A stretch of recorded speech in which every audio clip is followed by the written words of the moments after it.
Good morning, everyone. Good morning. Sorry for the delay. We are learning Mishna Yevamos, Perek Yudalad, chapter 14, Mishnah Mishnah 4. Shnei Achim. The case of the Mishnah is two brothers. Echad Cherish v'Echad Pikeach. One is a deaf mute, and one is not a deaf mute. He's able to hear, able to speak. Nesuyim l'shnei achayos pikchos. They are married to two sisters who are able to hear and speak, which means that one brother has a rabbinic marriage to his wife, and the other brother has a Torah marriage to his wife. And again, we're talking about, from the brother's point, one is a cherish, one is a deaf mute. So the Mishnah says, Meis cherish bala pikachas. If, let's say, the story goes that the brother who died was the brother who was a deaf mute, married to the woman who was not a deaf mute. Their marriage was a rabbinic marriage. And now when he dies without children, his wife falls to Yibam, to the brother, midrabanan, according to rabbinic law, because the marriage was rabbinic, because he was the deaf mute, and now his wife, the pekachas, the woman who is not a deaf mute, she now falling to the brother who is married to her sister, who again both of them were not deaf mutes, and therefore their marriage was a Torah marriage. What does now the surviving brother, the husband of the sister who is also not a deaf mute, whose marriage is a Torah marriage, what does he do now with his brother's wife, who is a deaf mute that fell to him for Yibam, and it's his wife's sister? She now leaves. She goes free because it is wife's sister. If your wife's sister falls to you for Yibam, she's an erva. There's no Yibam, there's no chalitza, and that's exactly what's happening here.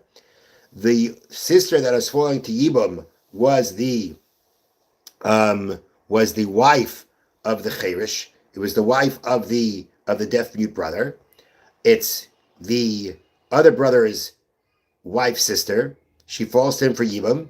Happens to be midrabanan contra rabbinic law because the marriage is only rabbinic. But at the end of the day, it's his wife's sister. She's an erva. She goes free. There's no yibam, there's no chalitza. Next, meis pikeach bala pikachas. Let's say the case is where the brother that died was the brother who was not a deaf mute, married to the woman who was not a deaf mute, and now this woman falls to the brother who was a deaf mute, who is married to her sister according to rabbinic law. What does he do now when his brother's wife falls to him for yibam? So we have to bear in mind that this woman falling to Yibam was married according to Torah law to his brother. His present wife is married to him according to rabbinic law because he's a cherish, because he's a deaf mute. But now his sister-in-law fell to him for Yibam. What happens now? Says the Mishnah, he's got to divorce his wife. His wife was married to him. This cherish, deaf mute, was married to the pekachas, to the woman who was not a deaf mute. She is now forbidden to him. Why? Because it's the sister of the woman who is connected to him for Yibam. His sister-in-law, married to his brother, was married according to Torah law. So now that woman is for sure, according to Torah law, bound to him for Yibam. She's bound to him for Yibam. His wife, his present wife, who also happens not to be deaf mute, who is the sister of the woman falling to him for Yibam, it comes out that his wife is the sister of the woman connected to him for Yibam. Being that his wife was not married to him according to Torah law, the woman who falls to him for Yibam is not his wife's sister according to Torah law. Therefore, that woman has a Yibam bond to him. If she has a Zika Yibam bond to him, then his wife becomes a sister of the woman who is bound to him for Yibam, and she becomes forbidden to him. So he has to give her again. He's got to divorce her. Ve'eshes achiv asura la'olam. His brother's wife is forbidden forever. That means she really there's no solution for her. Because if we look at her situation is the following. Yes, she was married to his brother according to Torah law.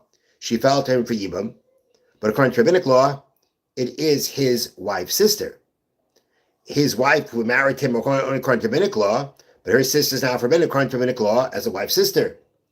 And even if he gave a divorce to his wife, so now the sister becomes the sister of the woman he divorced, which is also forbidden.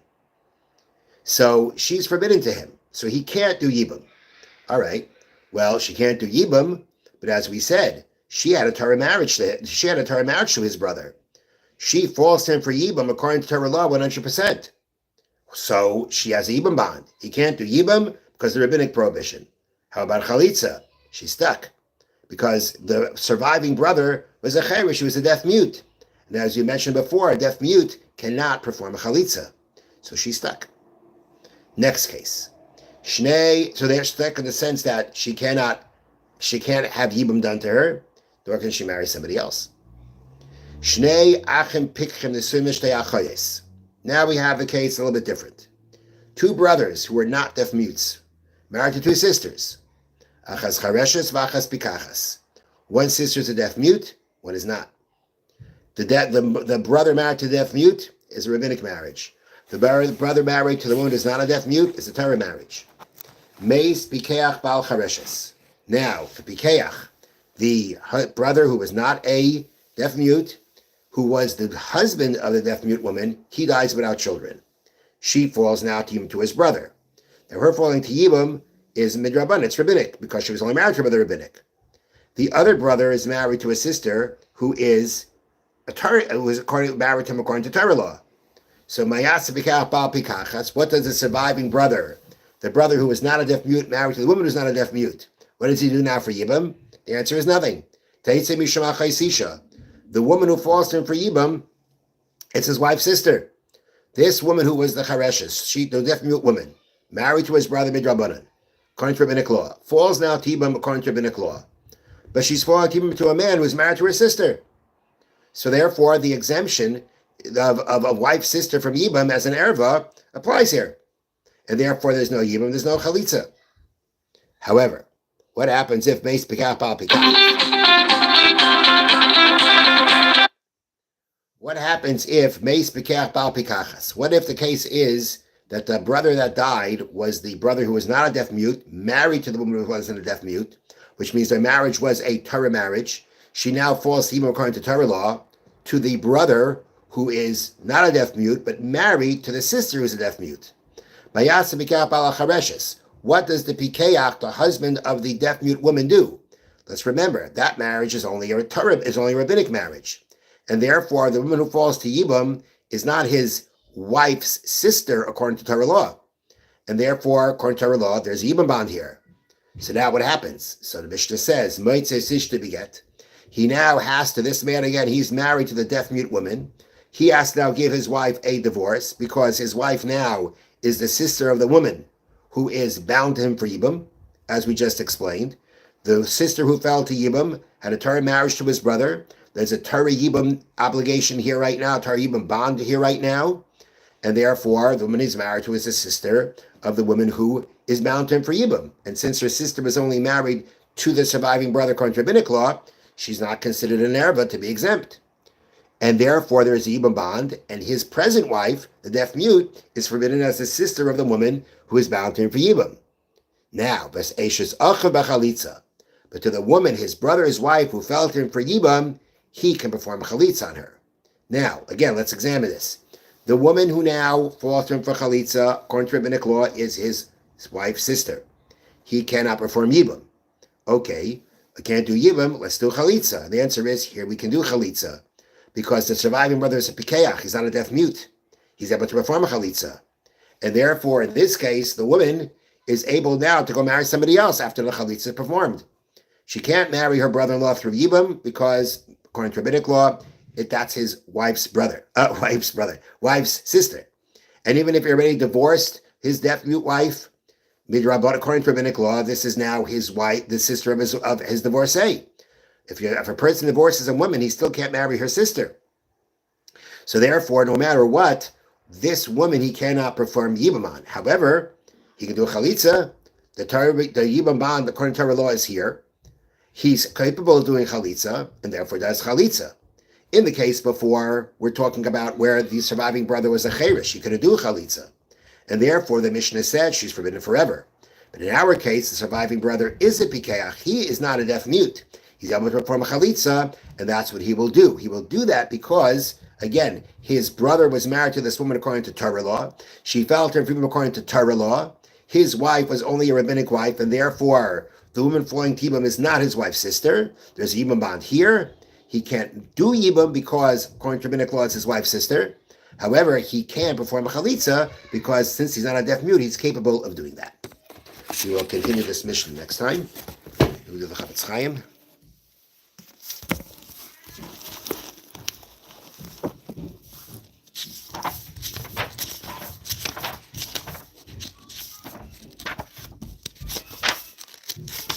Okay, so yesterday in the Chofetz Chaim had mentioned that when it comes to the prohibition of rechilas, which means telling,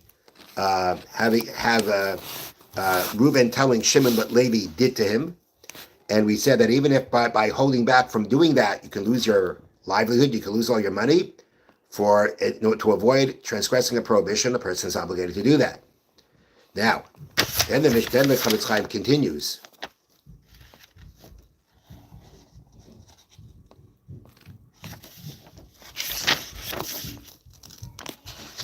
Ubefrat, and the more so, if now by not saying telling the rechilas, he won't suffer any financial loss. Just that they're going to insult him and embarrass him because he doesn't want to speak, doesn't want to tell them what happened. Then for sure there's no question it's forbidden to do. And he should not, and he shouldn't pay attention to it at all. He shouldn't let it get to him. The Yeda ben Avsha, and he should know, by being embarrassed and not responding, he will be someone that will be considered in the future from those who love Hashem. His face will shine like the sun. Chazal, as our sages have said, and they're loving be'enam olvin, those who are ashamed don't shame back. They hear their embarrassment but don't respond. Regarding them, the pasuk states, the verse states, those who love him will be like the sun shining, coming out in its strength. All the more so in this case, where he's actually suffering the shame because he wants to perform Hashem's mitzvah. All the more so that he'll be rewarded for the fact that he is not speaking rechilas as the Torah dictates. Have a wonderful day, a wonderful Shabbos. Good night.